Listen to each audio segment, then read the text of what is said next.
आज हम आपको बताएंगे कि शालिग्राम की क्या विशेषता है। शालिग्राम एक प्रकार का जीवाश्म पत्थर है जिसका प्रयोग परमेश्वर के प्रतिनिधि के रूप में भगवान विष्णु जी का आह्वान करने के लिए किया जाता है। शालिग्राम आमतौर पर पवित्र नदी की तली या किनारों से एकत्र किया जाता है। शिव भक्त पूजा करने के लिए शिवलिंग के रूप में लगभग गोल या अंडाकार शालिग्राम का उपयोग करते हैं। वैष्णव लोग पवित्र नदी गंडकी में पाए जाने वाला एक गोलाकार, आमतौर पर काले रंग का एमोनाइट्स जीवाश्म को भगवान विष्णु का प्रतिनिधि के रूप में उपयोग करते हैं। शालिग्राम को प्रायः शिला कहा जाता है। शिला शालिग्राम का छोटा नाम है जिसका अर्थ पत्थर होता है। शालिग्राम भगवान विष्णु का ही एक प्रसिद्ध नाम है। इस नाम की उत्पत्ति के सबूत नेपाल के एक दूरदराज के गांव से भी मिलते हैं, जहां विष्णु को शालिग्राम के नाम से भी जाना जाता है।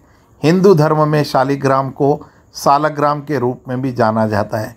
सालग्राम का संबंध सालग्राम नामक गांव से भी है, जो गंडक नामक नदी के किनारे पर स्थित है तथा यहाँ से एक पवित्र पत्थर भी मिलता है। पद्म पुराण में कहा गया है या पद्म पुराण के अनुसार गंडकी अर्थात नारायण नदी का एक प्रदेश में शालिग्राम स्थल नाम का एक महत्वपूर्ण स्थान है। वहाँ से निकलने वाले पत्थर को शालिग्राम कहते हैं।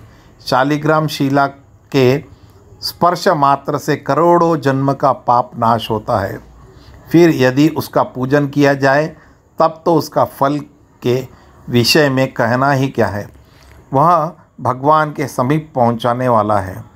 बहुत जन्मों के पुण्य से यदि कभी गोपष्ट का चिन्ह से युक्त श्री कृष्ण शिला प्राप्त हो जाए तो उसके पूजन से मनुष्य को पूर्व जन्म की समाप्ति हो जाती है। उस व्यक्ति का फिर से पुनर्जन्म नहीं होता है। पहले शालिग्राम शिला की परीक्षा करनी चाहिए। यदि वह काली या चिकनी हो तो उत्तम है। यदि उसकी कालिमा में कुछ कम हो तो वह मध्यम श्रेणी की मानी जाती है। यदि उसमें दूसरे किसी भी रंग का मिश्रण हो तो वह मिश्रण फल प्रदान करने वाला होता है। जैसे सदा काठ के भीतर छिपी हुई आग मंथन करने से प्रकट होती है, उसी प्रकार भगवान विष्णु सर्वत्र व्यापक होने पर भी शालिग्राम शिला में विशेष रूप से अभिव्यक्त होते हैं। जो प्रतिदिन द्वारका की शिला गोमती चक्र से युक्त 12 शालिग्राम मूर्तियों का पूजन करता है, वह वैकुंठ लोक में प्रतिनिधिष्ठ करता है।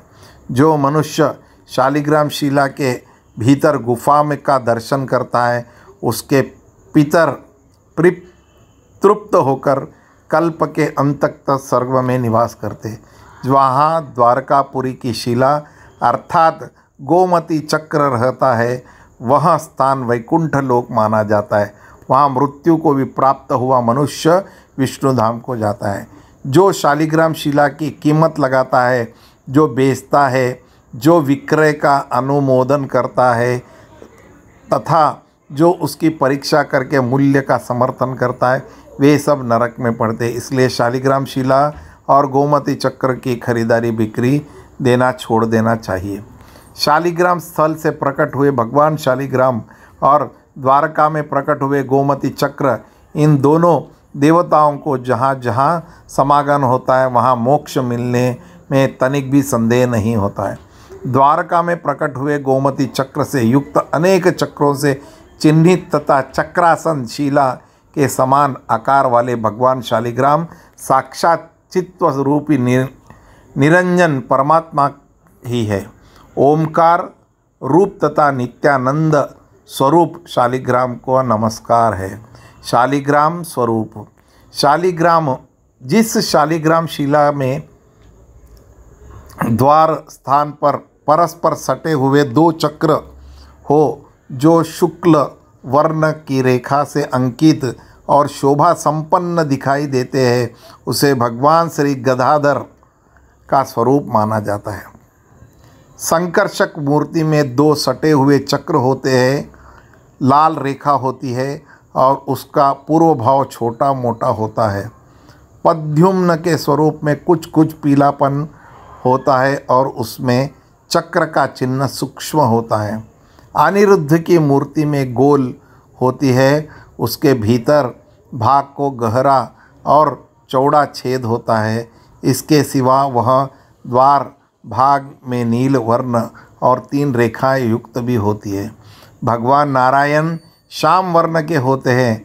उनके मध्य भाग में गधा का आकार की रेखा होती है और उनकी नाभि कमल बहुत ही ऊंचा होता है। भगवान नरसिंह की मूर्ति में चक्र का स्थूल चिन्ह रहता है। उनका वर्ण कपिल होता है तथा वे 3 या 5 बिंदुओं से युक्त होते हैं। ब्रह्मचारी के लिए उन्हीं का पूजन विहित है। वे भक्तों की रक्षा करने वाले हैं। जिस शालिग्राम शिला में 2 चक्र के चिन्ह विषम भाग से स्थित होते हैं, 3 लिंग हो तथा 3 रेखा दिखाई देती हो, वह वाराह भगवान का स्वरूप है। उसका वर्ण नील तथा आकार स्थूल होता है। भगवान वराह भी सबकी रक्षा करने वाले। कच्छप की मूर्ति श्याम वर्ण की होती है। उसका आकार पानी के भंवर के समान गोल होता है।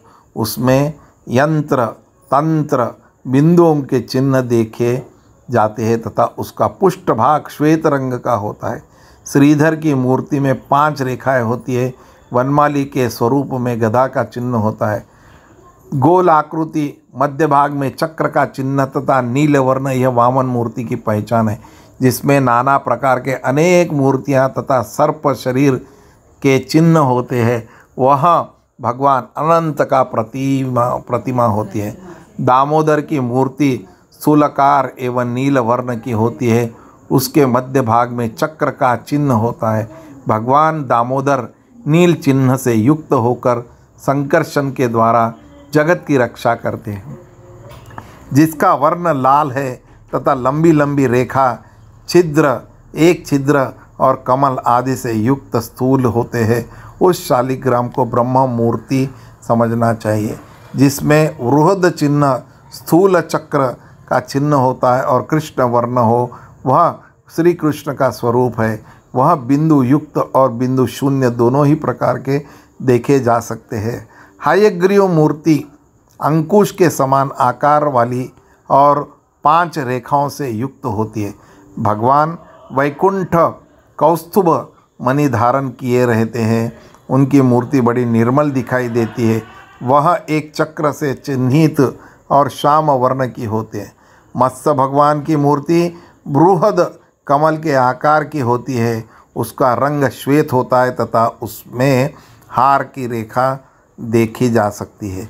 जिस शालिग्राम का वर्ण श्याम हो, उसके दक्षिण भाग में एक रेखा दिखाई देती हो तथा 2-3 चक्र के चिन्ह युक्त हो, वह भगवान श्री रामचंद्र का स्वरूप, भगवान रामचंद्र जी का स्वरूप है। वे भगवान सबकी रक्षा करने वाले हैं। द्वारकापुरी में स्थित शालिग्राम स्वरूप भगवान गदाधर एक चक्र से चिन्हित देखे जाते हैं। लक्ष्मी नारायण 2 चक्रों से, त्रिविक्रम 3 चक्र से, चतुर्व्यह 4 से, वासुदेव 5 से, प्रद्युम्न 6 से, संकर्षण 7 से, पुरुषोत्तम 8 से, नवव्यूह 9 से, दशावतार 10 से, अनिरुद्ध 11 से, वह दशात्मक 12 चक्रों से युक्त होकर जगत की रक्षा करते। इससे अधिक चक्र चिन्ह धारण करने वाले भगवान को अनंत है। शिवपुराण के अनुसार भगवान विष्णु ने खुद ही गंडकी नदी में अपना वास बताया है और कहा था कि गंडकी नदी के तट पर भगवान विष्णु का वास होगा। नदी में रहने वाले करोड़ों कीड़े अपने तीखे दांतों से काट काट कर उस पाषाण को मेरे चक्र का चिन्ह बनाए गए और इसी कारण इस पत्थर को मेरे रूप मना कर उसकी पूजा की जाएगी। पौराणिक मान्यताओं के अनुसार शालिग्राम शिला में विष्णु का वास होता है। इस संबंध में अनेक पौराणिक कथाएं आज भी प्रचलित है।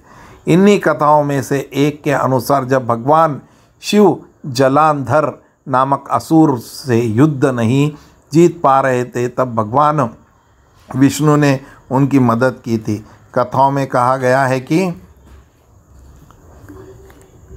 है कि जब तक असुर जलांधर की पत्नी वृंदा तुलसी अपने सत्वित्व को बचाए रखती, तब तक जलांधर को कोई पराजित नहीं कर सकता था।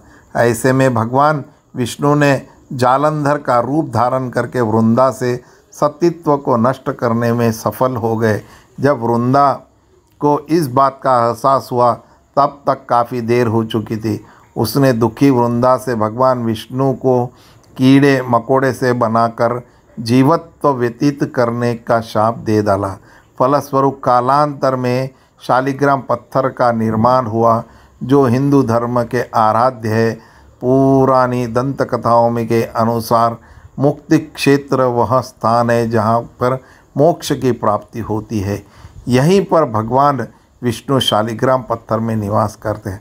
अन्य कथाओं में वृंदा शंखचूर राक्षस की पत्नी थी, लेकिन भगवान विष्णु के पति के रूप में पाने के लिए उपासना तन मन से किया करती थी। भगवान विष्णु उसके मन की बात जानते थे, इसलिए छल से उसके पति शंखचूर रूप में बनने की अभिनय किया तो वृंदा रुष्ट हो गई और उन्हें विष्णु को श्राप दे दिया कि वे पत्थर के बन जाए, क्योंकि अपने छल से मेरे पति का रूप धारण किया है। भगवान विष्णु ने तुलसी का श्राप स्वीकार किया और कहा कि तुम धरती पर गंडकी नदी तथा तुलसी के पौधे के रूप में रहोगी। तदोपरांत वृंदा उस शरीर को त्याग स्वयं गंडकी नदी में बदल गई तथा पत्थर से बने हुए भगवान विष्णु को अपने हृदय में धारण कर लिया। धर्म ग्रंथों के अनुसार एक समय पर तुलसी ने भगवान विष्णु को अपने पति के रूप में पाने के लिए कई सालों तक तपस्या की थी, जिसके फलस्वरूप भगवान ने उसे विवाह का वरदान दे दिया था, जिसे देव प्रबोधिनी एकादशी पर पूरा किया जाता है। देव प्रबोधिनी एकादशी के दिन शालिग्राम शिला तथा तुलसी के पौधे का विवाह करने की परंपरा है।